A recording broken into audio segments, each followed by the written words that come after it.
Hello students, I am Kiran Gupta from MB international school नया गांव कोटा। अब हम कबीर की साखी में भाग 2 का अध्ययन करेंगे। कबीर की साखी में हम आगे के दोहे का अर्थ समझते हैं। सुखिया सब संसार है, खाए अरु सोवे, दुखिया दास कबीर है, जागे अरु रोवे। प्रस्तुत दोहे के अंतर्गत संत कबीर ने स्पष्ट किया है कि सुखिया सब संसार है। इस संसार में जितने भी लोग हैं, जितने भी प्राणी हैं, वह सभी सुखी हैं। और वह क्या करते हैं? खाए अरु सोए। वह सब खाते हैं और सोते हैं, अर्थात उन्हें दूसरों की चिंता नहीं है। केवल वह अपनी भलाई के बारे में, अपने स्वार्थ की पूर्ति में लगे रहते हैं और खाते हैं और सोते हैं। दुखिया दास कबीर है, जागे अरु रोवे। इस संसार में मेरे जैसे लोग यानी कि कबीर के जैसे लोग दुखी हैं। क्यों? क्योंकि उन्हें दूसरों की भी चिंता है और इसी कारण जागे अरु रोवे। वह दूसरों के दुखों को देखकर दिन रात जागते हैं और रोते रहते हैं। विरह भुवंगम तन बसे, मंत्र न लागे कोई, राम वियोगी ना जीवे, जीवे तो बोरा होए। प्रस्तुत दोहे में कबीर ने स्पष्ट किया है कि जैसे यदि किसी व्यक्ति को सांप काट लेता है तो फिर किसी भी मंत्र के द्वारा उसका उपचार संभव नहीं है, उसी प्रकार यदि कोई मनुष्य परमात्मा से अलग हो जाता है, उसका उससे विरह हो जाता है, वियोग हो जाता है, तो उसको उस दुख को सहन करना ही पड़ता है। वह किसी भी तरीके से दूर नहीं हो सकता। यहाँ पर उसी अर्थ को बताया गया है। विरह भुवंगम तन बसे। भुवंगम का अर्थ है सर्प, तन का अर्थ है शरीर। तो कबीर दास ने यहाँ स्पष्ट किया है कि विरह भुवंगम तन बसे, मंत्र न लागे कोई। अब विरह रूपी सांप मेरे इस शरीर में बस गया है। विरह का अर्थ होता है जब दो प्राणी अलग अलग होते हैं, उनका वियोग होता है, उसको विरह कहते हैं। तो यहाँ पर बताया गया है कि अब विरह रूपी सर्प मेरे शरीर में बस गया है, मंत्र न लागे कोई, और अब किसी भी मंत्रोच्चारण के द्वारा यह बाहर नहीं निकल रहा है। अर्थात यह मेरे शरीर में घुस गया है विरह रूपी सर्प, और अब किसी भी मंत्र के द्वारा यह बाहर नहीं निकल रहा है। तो इसी प्रकार राम वियोगी ना जीवे, जीवे तो बोरा होए। कबीर ने यहाँ पर स्पष्ट किया है कि जो मनुष्य राम से दूर हो जाता है, अर्थात भगवान से दूर हो जाता है, वह जी नहीं पाता। जो परमात्मा से दूर हो जाता है वह उसके वियोग में जी नहीं पाता है। जीवे तो बोरा होय। बोरा का अर्थ है पागल हो जाना। यदि वह मनुष्य किसी तरह से जीवित भी रहता है तो उसकी अवस्था पागल के समान हो जाती है, अर्थात वह सामान्य जीवन व्यतीत नहीं कर सकता।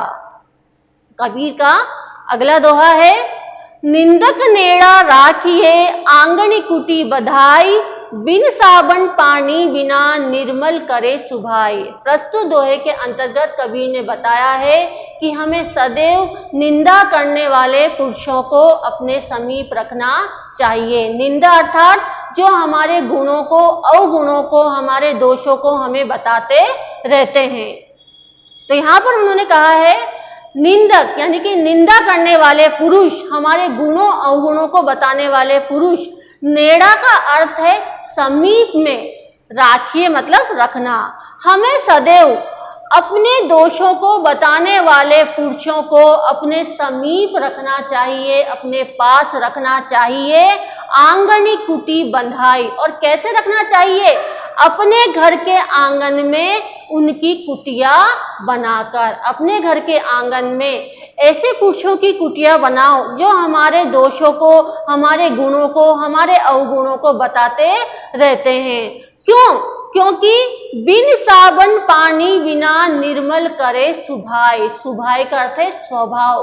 क्योंकि ऐसे जो लोग होते हैं ना, वह बिना साबुन और बिना पानी के हमारे स्वभाव को निर्मल करते हैं। अर्थात जब व्यक्ति स्नान करता है तो उसे साबुन और पानी की आवश्यकता होती है और उसके बाद स्नान के बाद उसका शरीर निर्मल हो जाता है। तो संत कबीर ने यहाँ पर कहा है कि यदि हम निंदा करने वाले पुरुषों को अपने पास रखेंगे तो वह बिना साबुन और बिना पानी के हमारे स्वभाव को निर्मल यानी कि पवित्र बना देंगे। पोथी पढ़ी पढ़ी जग मुआ पंडित भया न कोई, एके अशिर पीयू का पढ़े सुपंडित होय। पोथी, पोथी का अर्थ है पुस्तकें, पढ़ी पढ़ी यानी कि पढ़ पढ़कर, मुआ का अर्थ है मर गए, पंडित भया न कोई। संत कबीर ने प्रस्तुत दोहे के अंतर्गत स्पष्ट किया है कि संसार के जो लोग हैं, जो अपने आप को पंडित कहते हैं, ज्ञान से संपन्न कहते हैं, पोथी पढ़ी पढ़ी जग मुआ, वह ज्ञान की बड़ी बड़ी पुस्तकों को पढ़ पढ़कर मर गए। इस संसार में कितने ही ऐसे व्यक्ति हुए हैं, कितने ही ऐसे पंडित हुए हैं जिन्होंने बड़े बड़े शास्त्रीय पुस्तकों का अध्ययन किया है और उनको पढ़ पढ़कर वह मर गए, परंतु पंडित भया न कोई, कोई भी उनमें से पंडित नहीं हुआ, अर्थात किसी को भी वास्तविक ज्ञान की प्राप्ति नहीं हुई। एके अशिर पीयू का पढ़े सु पंडित होए। कबीर ने यहाँ क्या स्पष्ट किया है कि जिस व्यक्ति ने एके अर्थात एक, अशिर का अर्थ है अक्षर और पीयू का अर्थ है प्रेम, जिस व्यक्ति ने प्रेम के एक अक्षर को पढ़ लिया, अर्थात उसको बड़ी बड़ी पुस्तकें पढ़ने की आवश्यकता नहीं है, जिस व्यक्ति ने केवल प्रेम के एक अक्षर को पढ़ लिया, पढ़े सु पंडित होई, वही पंडित अर्थात विद्वान बन गया। क्योंकि इस संसार में जितने भी व्यवहार हैं वह सब प्रेम के ऊपर ही निर्भर है, प्रेम ही सभी समस्याओं का हल है। कबीरदास जी का अंतिम दोहा है, हम घर जाल्या आपना, लिया मुराड़ा हाथी, अब घर जालो तास का, जे चले हमारे साथी। संत कबीर यहाँ पर कह रहे हैं कि जाल्या मतलब जला दिया, आपना मतलब अपना। हमने अपना कौन सा घर जला दिया? यहाँ पर जाल्या का अर्थ हम लेंगे विषय वासनाओं और मोह रूपी घर को हमने जला दिया। संत कबीर यहाँ पर प्रथम पंक्ति के अंतर्गत कह रहे हैं कि हमने हमारे विषय वासनाओं और मोह रूपी घर को जला दिया। लिया मुराड़ा हाथी, मुराड़ा, मुराड़ा मशाल को कहते हैं। हमें यहाँ अर्थ ग्रहण करना है कि हमने अपने हाथ में ज्ञान, भक्ति और वैराग्य की जलती हुई मशाल को अपने हाथ में लेकर विषय वासनाओं और मोह रूपी घर को जला दिया है। इस प्रथम पंक्ति का हम अर्थ ग्रहण करेंगे कि हमने अपने हाथ में कौन सी मशाल ले ली है? ज्ञान, भक्ति और वैराग्य की मशाल हाथ में ले ली है और उस मशाल से विषय वासनाओं और मोह रूपी घर को जला दिया है। अब घर जालो तास का, जे चले हमारे साथी। यहाँ पर तास का अर्थ हमको लेना है मोह माया से। संत कबीर यहाँ स्पष्ट कर रहे हैं कि जे चले हमारे साथी, जो मेरे साथ ईश्वर के ज्ञान प्राप्ति के मार्ग में आगे बढ़ना चाहते हैं, जो मेरे साथ ईश्वरीय मार्ग में आगे बढ़ना चाहते हैं, अब घर जालो ताज का, वह भी अब अपने मोह माया रूपी घर को जला दें, तभी वह मेरे साथ इस मार्ग में आगे बढ़ सकते हैं। Thank you.